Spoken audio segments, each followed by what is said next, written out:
When I was a child, there was a woman in our production team who was known for treating external illnesses. By external, I mean illnesses that couldn't be cured by regular medicine. Everyone understood what that meant back then. She had a strange way of treating people, and the timing was always the same, only in the afternoon.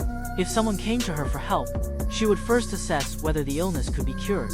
If she thought it could, she'd ask the patient and their family to stay. Then she'd lie down on her bed with a toad placed beside her and tell them, "If the toad croaks, wake me up immediately." After that, she would fall asleep. Sometimes, she would wake up on her own after a short nap. Other times, she would sleep until the toad croaked and someone had to wake her.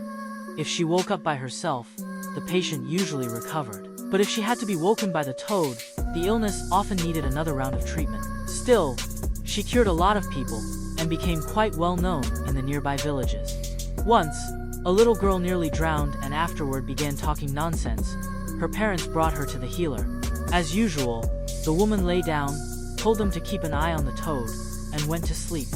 The toad was in a lunchbox beside her bed. That time, for some reason, the toad croaked, but the family didn't wake her up. She slept until nightfall and woke up on her own. From that day on, something was off. It was as if she'd gone half mad. She would mutter nonsense all day and run outside without any clothes on. She was in her 50s at the time. Since she had helped many people in the village, they took turns taking care of her. But clearly, this couldn't go on forever. Some villagers suggested seeking other masters for help. Many were consulted, but most were amateurs, and none had any effect. Gradually, people lost hope. Years later, an old woman came to our village asking about her. Turned out she was the healer's aunt. After hearing what had happened and seeing how well the villagers had taken care of her, the aunt was deeply grateful. She told us she went to steal something from the spirits. She explained, when a child is frightened, or when an adult encounters something unclean, their soul might be taken by spirits. The healer would go and steal the soul back. The reason she only worked in the afternoon was that spirits sleep then just like humans sleep at night. Afternoon, to them, was like the deep hours of the night.